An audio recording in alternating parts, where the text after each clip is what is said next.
By the way, so on SNL, when you've hosted SNL for 5 times, they give you a jacket. Do they? I'm now at 4. I'm just saying, I'm Are you at 4? 4. Are you really? I'm 4. This is my 4th time. I'm expecting a jacket, the SNL band. You're 7 years in business. Have your sales gone where you want them to go? I am ambitious. There's a track. I'm not. Every year I set a lofty number for no other reason than I work backwards. How much do I want to? What quality of life do I want to achieve? And how I pay for it. And then I target the sales numbers. And obviously the first 2-3 years, I'm not there. I'm just humping. But as I move along, I've seen a 40%, 43%, 38% growth year over year over year. This year we're a little bit off that number, but there's still growth there. And I'm wondering, why?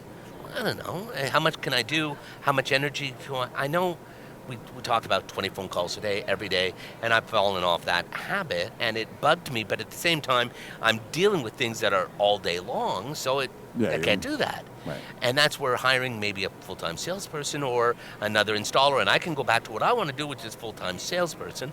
Somewhere in the middle, there's a balance. All right, but are you bummed? My numbers so are you, my numbers. You're growing 35, 40%. This year, did you grow 40%? 30? My year is do you want July it? to July. It's uncanny. It's fun. It's But do you want to grow that? I do want to grow to a size where I don't have to hire 100 people. I'm relying on people that I work with, and they can rely on me, and there's growth. Well, you have no choice. You either go up or go down. Well, there's no staying the same. So I have no problems marketing and growing and bringing on accounts one at a time and saying no to bad business. So there was a large bid that came out. I nurtured for a while, and then they said closed distribution product. No, don't want to do that. I could have negotiated, but no, I don't want to work with a closed distribution because now I sacrifice one of my major principles, which is I'm now working for a manufacturer. I'm not their employee. I just have an obligated thing. I picked up a brand new product line, and I went back and forth on the dealership agreement because they said, you're obligated to hit these numbers. My response to them was, well, what happens if I don't hit those numbers? Well, don't worry, we won't terminate it. So my answer in the contract is, if I don't hit those numbers, regardless of whether you terminate or not, I am not responsible for the numbers I don't hit. Right. And they were like, I've never seen anybody respond in a contract like that since we've written it. Well, you should have had a lawyer write a better contract. Have you ever come to a point in your growth where you've run out of money? I've grown beyond my cash flow. I know. You Have you? mentioned that. I haven't grown beyond my cash flow, but I'm popping along. Sorry, my receivables aren't 90 days, aren't 120 days. We've had this conversation. But I fight like tooth and nail at 45. I'm on the phone to whoever I have to be on the phone with, going. Is the only reason you haven't outgrown your cash, like beyond your cash flow? Is it the only reason you haven't done it because you're a proprietor and you can afford to take less of a paycheck? Exactly. If you were taking $150,000 permanently, always stuck in another business. Yeah, that wouldn't work because the money's not there all the time. Right. So you have outgrown your cash. You just chosen to live with it. I am managing my cash flow. I'm managing my resources. I'm managing my spend. Because, by the way, and thank God I bought this trade show in June. Because I have a theory that once you pass that 20% growth mark, you're actually outside your cash flow. You might be. I might be, for sure. I know. Because you'll be back on the show again in 4, 5, 6 months. Yeah, I need a jacket though. Got it. I'll make sure. I will get you a sweet jacket. Oh, you have a sweet clothing. I have sweet jackets. Absolutely. It doesn't have to be pink and green because that doesn't work. No, but you can do the master's jacket, right? But I would like to know. I would like you to go pretend. I would like you to run a separate set of books for you that puts you in $175,000 a year permanently, and a car allowance and all the stuff. And I want you to tell me if you run out of cash. No, in a heartbeat. The business is ebbs and flows, strong months. Alarm monitoring is a reoccurring revenue that pops in along the way, but it's never consistent the same. But it's the growth that kills your cash flow. It's the growth that makes you not take your paycheck. Until when you slow down is when you get your money as an owner, not when you speed up. Growth kills the owner's paycheck. We've had that conversation. Slowing down makes the owner's paycheck. We've had that conversation, right? The receivables. Where's my money? It's in my receivables. Oh my God, I'll never get to spend my receivables. Yeah, it's funny that It's an interesting challenge. Michael from REM Window Washing, who was on my show, Right. literally borrows off his receivables all the time and extracts all his cash out. I wish I had the courage to do that. Who does he borrow off his receivables? From banks, from financial institutions. So It's he's not factoring. quite. No, he's not quite factoring. He's just using a line of credit to manage everything, and a big line of credit. He got the bank convinced to take it all on. Saying that, I don't have the balls to do that, so I live within my own cash flow, and I do what you do and You're go. fearless. You obviously have a hesitancy towards it based on your past experiences for Sure. 30 years. Yeah. You don't want to be stuck with needing that capital for something else and knowing it belongs to the bank. I won't bid.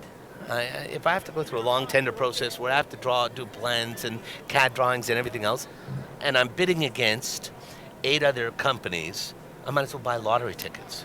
I tell so. You told me that back in year 1. I did, yeah. I don't bid jobs if there's more than 3 bidders. There was 8 bidders around the table, and there's one guy who was leading the project, and I thought, this is great, I love the project.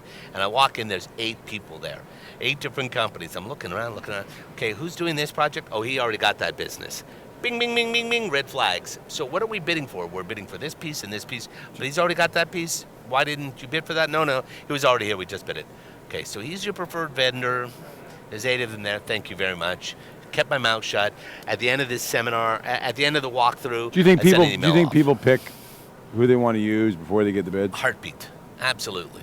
We do. I do. I mean, sorry, we do. I do. When my own vendor supply chain around me, I pick who I want to have the job before they even send the price to me. Of course, and if their price is too high, can you give me a little 10%? A little bit more. Some people are trying to change that, but at the end of the day, who are you going to call at 2:00 in the morning? Your friend, the guy you like, the guy who the guy that answers his phone. came a nickel short, who doesn't know you. You paid me. Why am I coming back? Screw you. You want to call the guy who's going to pick up the phone and roll to you because he's demonstrating gratitude and appreciation Yeah. for the work you do. You earned the right to do that work. Yeah.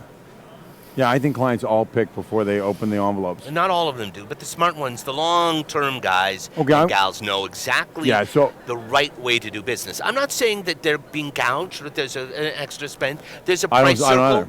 There's a price circle. I They're don't in the either. middle of that price circle, at the bottom end of the price circle, the top end.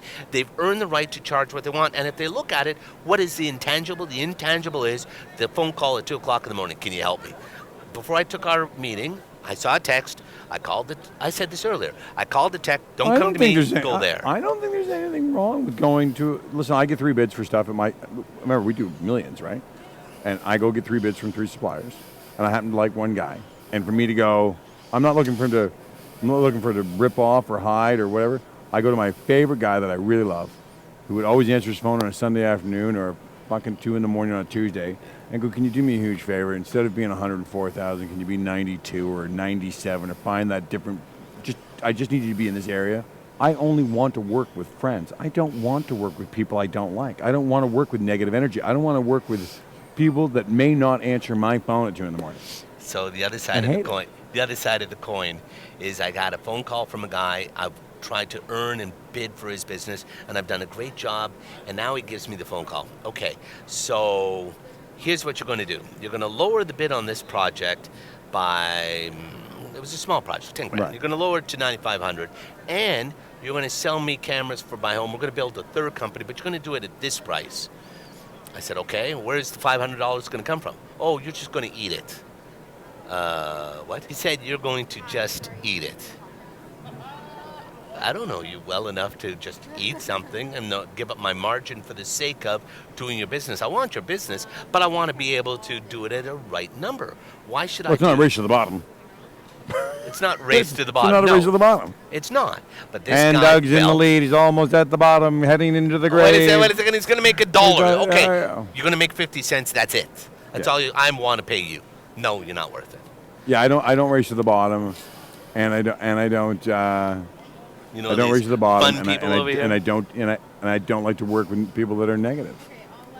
Great. Those are my 2 big mandates. I look at people all the time. I'm not here to lose money. I often say, and I get in trouble for saying it, and we're going to cut this out, perhaps, and I've said this to other guys. Perhaps. I've said this to my sales staff. I don't mind fucking my client. I don't want to rape them. And they go, oh, and I go, everybody's happy after we have sex. I'm okay with fucking them. I just don't want to rape them. I don't mind taking their money. I don't mind taking their money. That's an interesting way of expressing Everybody's got to be happy when we're done. Everybody's got to be happy. You got to be happy. I got to be happy. We all got to be happy. And if somebody's not, whether it's the buyer or the seller, if somebody's not happy, there's a problem. Right. Business, you know the old saying where they go, if both parties are unhappy, it's a good deal. No, bullshit. Why are you doing that kind of business? Yeah. Unless you're in the rape and pillage business. Well, okay, right. Unless you're in divorce court. Right? Exactly, and then nobody's ever happy. But nobody's ever happy. And nobody wins except for the fact that they don't have to be winning or lying beside that guy. And they're going to be angry as hell. There's all sorts of great examples in the 30-plus years of doing business of when you meant with good intentions to go deliver service and it went sideways. And at that point, you said, look, I got to figure this out going forward. And they either agree or don't agree to continue to work together. And then the truth is you're going to screw up. You're going to make mistakes. You're going to be a bumbling idiot. You're going to leave a job site with something undone. We are human. And I own our humanities. I'll reach into my own pocket to fix it if I did something. But if it's an electrical transformer that took out a whole bunch of cables. So you got your son here? Yeah, it's cool, man. How old is he? He's 18. He's going to be 18. What's his name? David. Handsome fella. Grade 12? Grade 12. Getting good GPA, playing basketball, starting on the basketball team. It's very cool. Are you playing basketball? Not anymore. I gave it up. I can't afford to roll an ankle. You love basketball. I totally love basketball. Now I go to the gym. I have a trainer. So from here up, I'm really strong. From here down, I'm working in the kitchen. You going to the Raptors games? Haven't been yet. I'll get there. I'm sure a couple of games will be of interest. Are you going to the BOMA lunch or the TCA lunch, the IFMA lunch? BOMA. Yeah. You know the Colliers is having a big Colliers thing here in the main theater in the North Building? Are they? Okay, good so for John Duda. Had to be Johnny. Alex you know, Byrne. we met. Did you hear how I met John Duda? It's the funniest thing last year. Can I tell you about John Duda? Yeah, you can, but after I tell you how I met him. Mine would be 2 seconds. Way before he became a bigwig. Yeah. I called him John Duty. You are such an asshole. Go ahead. This is years ago, like years and years ago. He never talked to me ever again, eh? And never will talk to me ever again because I called him John Duty. Well, you don't make fun of something that they've been with all of their lives, of course. So here's how I met John. We just won the contract to do the card access system for 120 Bloor. Yeah. We did a great job on that. For and Colliers. I'm working for Colliers. And this time last year, I walk out to grab a coffee, and I'm standing in line. I turn around, and I see the name tag, but not the name. And then certainly the name doesn't say president of the company, so I turn around, Colliers. I know that company. Great company, well managed.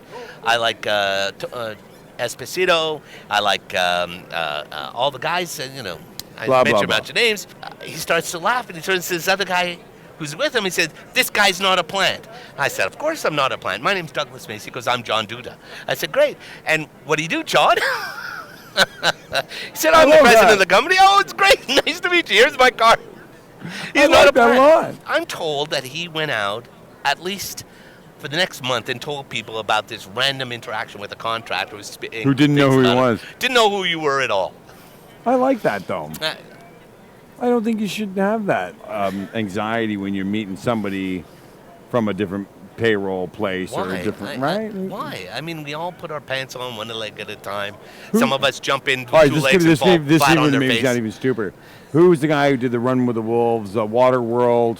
What's the actor? Kevin Costner. So I'm in Aspen skiing. Yeah. And he cut you off. No, not at all. So this gets good. I'm in Aspen skiing, and we were there for the food show. This is a long time ago. He sits down and drinks beer with me, and he's got a big beard on.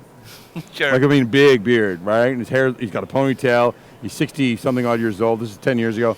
Anyway, he sits beside me, literally right beside me, in a long we're outside a pattern. He goes, do you want a beer? Because the girl's standing there. Right. And so he's like this. So I'm not, yeah, sure, because it's a big, long trophy table. And you're probably talking to other people. Yeah.